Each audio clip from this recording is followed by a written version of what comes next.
2022 Bharatiya Janata party पहले की तुलना में ही भारी बहुमत के साथ फिर से सरकार बनाएगी और निसंकोच बनाएगी। जिस बात के लिए पिछले 5 साल से प्रदेश की योगी सरकार लगातार प्रयास कर रही थी, वो आखिरकार पूरी हुई और अपने पिछले किए हुए कामों और नई नीतियों की बदौलत प्रदेश में एक बार फिर से भाजपा की सरकार बन गई है। जिसका मतलब ये हुआ कि प्रदेश की जनता को योगी का राम राज्य असल मायनों में नजर आया, जिस वजह से आज योगी जी दूसरी बार मुख्यमंत्री बनने की दौड़ में जीत गए हैं। आज के इस वीडियो में हम आपको यही बताएंगे कि आखिर वो कौन से कारण हैं जिस कारण योगी की सरकार को फिर से जनता ने सत्ता की गद्दी तक पहुंचा दिया है। राम मंदिर। हिंदुत्व की राजनीति से भाजपा का साथ बहुत पुराना है। इसी वजह से 2019 में राम मंदिर पर सुप्रीम कोर्ट के फैसले को लोगों ने एक तरह से बीजेपी के मेजर कामों में गिना, क्योंकि करीब 2 दशकों से अटके हुए राम मंदिर विवाद के मुद्दे को जिस तरह योगी सरकार और केंद्र सरकार ने सुलझाया था, वो ये दिखाता है कि अगर कोई गवर्नमेंट चाह ले कि उसे किसी चीज का निपटारा करना है तो उसे कोई नहीं रोक सकता। क्योंकि इस मुद्दे के साथ लोग ये सोच रहे थे कि चाहे कुछ भी फैसला आए, यूपी में दंगे तो होंगे ही, लेकिन ऐसा कुछ भी नहीं हुआ, जिस कारण पूर्वी उत्तर प्रदेश के राम को उनकी जगह दिलाने के कारण योगी को लोगों ने बिल्कुल अपने करीब पाया, जिस वजह से वो बड़ी आसानी से पूर्वोत्तर में अपना वोट बैंक तैयार कर पाए। पुलिस और कानून व्यवस्था। इसमें कोई संदेह नहीं है कि आजादी के बाद से ही उत्तर प्रदेश की गिनती और पहचान एक असुरक्षित और बीमारू राज्य के रूप में होती रही है, जिसका कारण कुछ और नहीं बल्कि प्रदेश में खराब कानून व्यवस्था और पुलिस प्रशासन था। आलम ये था कि एक वक्त उत्तर प्रदेश अपराध का गढ़ कहलाता था और ये कमजोर कानून व्यवस्था योगी सरकार के आने से पहले वाली अखिलेश सरकार में भी जारी थी, जिसमें गुंडे तो गुंडे पुलिस ही कानून की धज्जियां उड़ाती हुई नजर आती थी, जिस वजह से लोग अपनी शिकायत लेकर पुलिस के पास जाने से ही डरते थे, क्योंकि उसके निपटारे की जगह उन्हें किसी तरह से केस में फंसाकर पुलिस दोनों पार्टी से मोटे पैसे वसूलती थी। लेकिन जैसे ही 2017 में योगी जी वाली बीजेपी सरकार प्रदेश में आई, तभी से क्राइम के लिए जीरो टॉलरेंस की नीति के तहत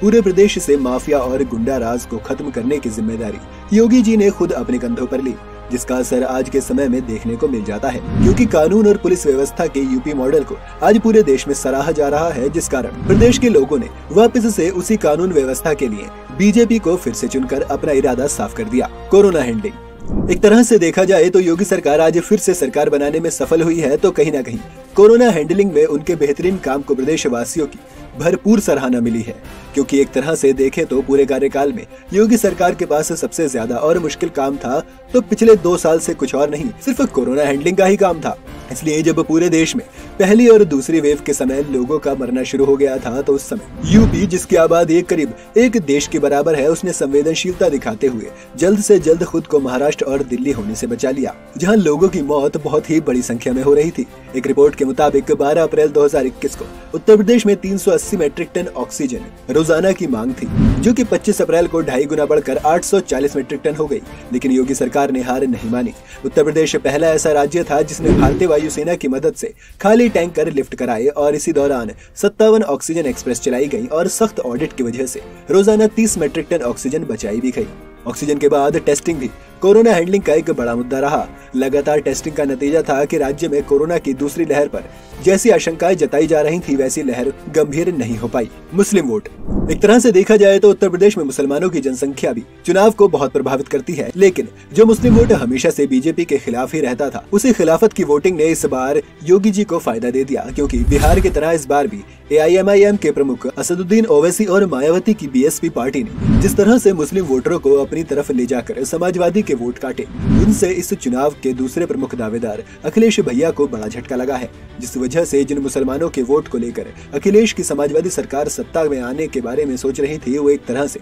योगी और बीजेपी का काम आसान कर गया। डेवलपमेंट। पहले प्रदेश सरकार का बजट 2 लाख करोड़ तक होता था, लेकिन योगी जी के सत्ता में आने के बाद इस बजट को 5 लाख करोड़ तक पहुँच गया है, जिससे आने वाले समय में उत्तर प्रदेश और अच्छे ढंग से प्रगति करेगा। और योगी सरकार का ये दावा था कि अगर उनकी सरकार बनती है तो यूपी के बजट के पैसे प्रदेश की विकास में ही खर्च होंगे, वरना सपा सरकार के वापस सत्ता में आने से वही भ्रष्टाचार का खेल शुरू हो जाएगा। बजट के अलावा अगर इंफ्रास्ट्रक्चर की बात करें तो इस मामले में भी योगी सरकार ने प्रदेश को बहुत कुछ दिया था। जैसे पहली बार प्रदेश में हुए 5 इंटरनेशनल एयरपोर्ट के काम के कारण प्रदेश को एक इंटरनेशनल पहचान मिली। इसके अलावा पूर्वांचल एक्सप्रेसवे, गंगा एक्सप्रेसवे और बुंदेलखंड एक्सप्रेसवे जैसे हाईवे के कारण भी योगी सरकार को लोगों ने विकास के पथ पर ही पाया था, जो कि आगे उनकी जीत की वजह बनी। इसके अलावा बतौर योगी जी को लोगों ने अखिलेश से ज्यादा पॉपुलर पाया, क्योंकि उनके काम करने के तरीके से बहुत से युवा प्रभावित भी थे। वो जिस तरह से बड़ी बड़ी बातों पर बड़ी आसानी से फैसले लेकर प्रदेश के विकास में लगे हुए थे, वो एक बेहतरीन राजनेता ही कर सकता है। और यही कारण बना कि